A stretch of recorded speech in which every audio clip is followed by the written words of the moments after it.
Cerita diawali dan memperlihatkan Makio yang sedang menikmati liburan musim panasnya sambil membaca buku yang diberikan oleh guru Minami. Makio menutup buku itu dan memegang dadanya sambil berkata ke Kazuya jika ada penebang kayu yang memukuli jantungnya. Tapi menurut Makio rasa itu sangat enak sambil memikirkan Umemura. Tiba-tiba, telepon berbunyi dan Kuroi menyampaikan ke Makio jika ayah Makio ingin bertemu Makio untuk membahas nilai sekolahnya.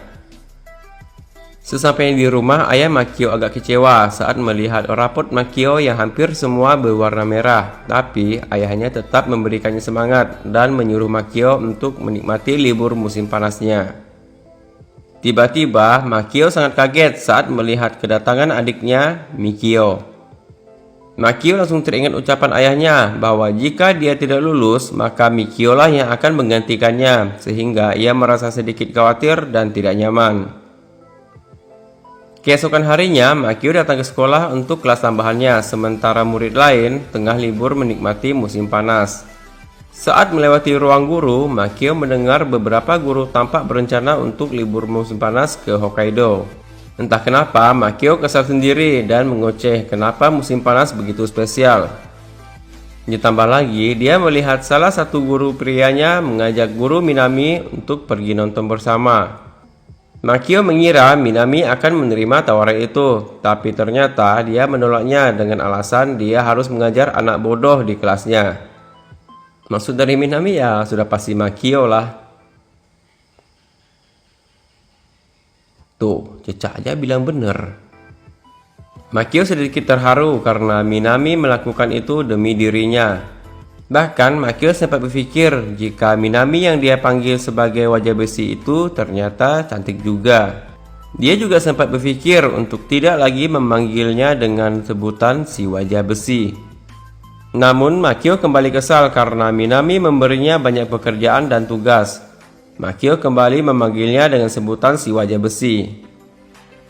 Kali ini Makio kembali memperlihatkan tampang buasnya dengan maksud agar Minami takut sehingga ia akan mengurangi tugasnya. Tapi sayangnya trik semacam ini tidak mampan dilakukan kepada Minami. Minami sama sekali tidak memperdulikannya. Minami justru terbayang dengan Makio yang melihatnya dengan tatapan ganas seperti hewan buas. Sorenya, Makio dan anggota geng makan puding bersama di tepi jalan. Makio bertanya apa yang akan mereka kerjakan dalam seminggu ini. Kuroi mengatakan jika ada anggota yang akan bertarung, jadi dia meminta bantuan Makio. Kemudian ada rapat eksekutif geng. Kazuya memberikan pensil berwarna pink milik Umemura kepada Makio. Melihat pensil itu, Makio langsung teringat dengan Umemura. Makio tampak kesakitan sambil memegang dadanya lagi. Kazuya dan anggota lainnya panik dan bertanya, "Ada apa, Tuan?" "Penebang kayu di dalam dadaku," ucap Makio. Makio masih bingung kenapa ia merasakan perasaan aneh yang belum pernah ia rasakan sebelumnya. Tiba-tiba ia teringat dengan ucapan Mizushime yang mengatakan jika di sekolah kita bisa banyak belajar hal, bahasa, matematika, cinta, bahkan persahabatan. Pelajaran persiapan masuk universitas pun dimulai. Meskipun Makio tidak berencana masuk ke universitas, namun ia tetap datang ke sekolah dan masuk ke kelas.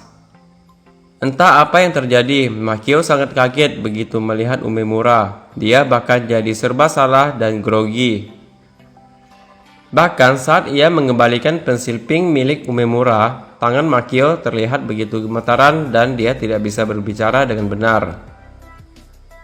Makio memegang dadanya dan berbisik, "Ada apakah ini?"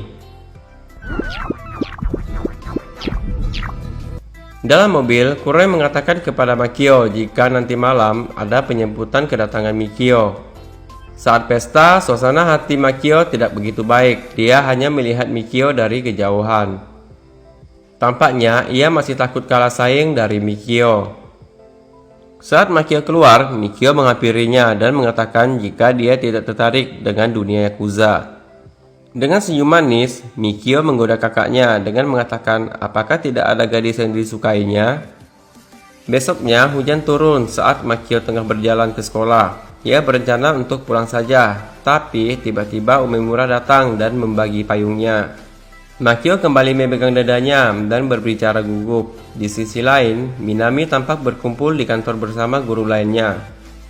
Minami mengatakan jika Makio datang ke sekolah untuk belajar persiapan masuk universitas. Guru lainnya beranggapan mungkin saja karena Makio tengah tertarik dengan seorang murid perempuan. Minami yang mendengarnya langsung terdiam dan seperti sedang cemburu. Ketika Minami keluar, dia melihat Makio membaca novel tentang cinta pertama yang diberikannya sambil memegang dadanya. Minami senang Makio membaca novel yang dia berikan. Tapi, apakah Makio baik-baik saja? Makio mengatakan jika ia baik-baik saja, tapi entah kenapa setiap ia membaca buku itu membuat dadanya sangat sakit. Minami kaget dengan pengakuan Makio. Begitu Makio pergi, Minami juga memegang dadanya karena merasakan perasaan yang aneh juga. Malam ini akan ada tes keberanian di mana para guru akan menjadi hantunya. Minami mengundi pembagian pasangan. Kebetulan saja, Umemura berpasangan dengan Makio. Hal ini membuat Makio semakin gugup. Saat Makio dan Sakura Koji santai di taman, Sakura Koji bertanya kepada Makio, apakah Makio menyukai seseorang di kelas? Makio menjawab tidak ada, dan entah kenapa itu justru membuat Sakura Koji menjadi senang. Sambil tersenyum, Sakura Koji mengatakan kepada Makio jika saat ini memang sebaiknya tidak ada cinta dulu karena mereka akan segera sibuk belajar. Di sisi lain, Kuroi dan Kazuya tengah berbincang mengenai Makio. Kazuya bertanya apakah benar Makio bisa menjadi bos mereka nantinya.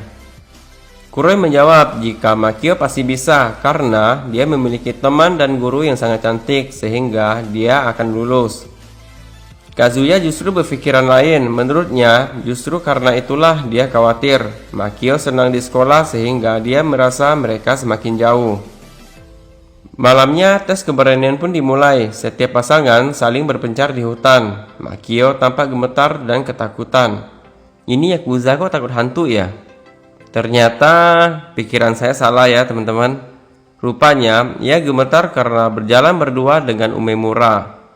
Sial. Makio kemudian mendendang para guru yang mencoba menakuti mereka. Bukannya menakuti, justru guru yang menjadi hantu itu takut karena diteriaki oleh Makio.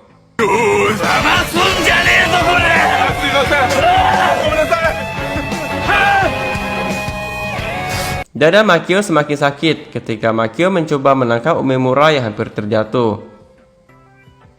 Karena tidak kuat dengan sakit di dadanya, Makio dengan cepat berlari dari sana sambil berteriak keras sampai-sampai semua orang mendengarnya dan merasa heran apa yang sebenarnya telah terjadi.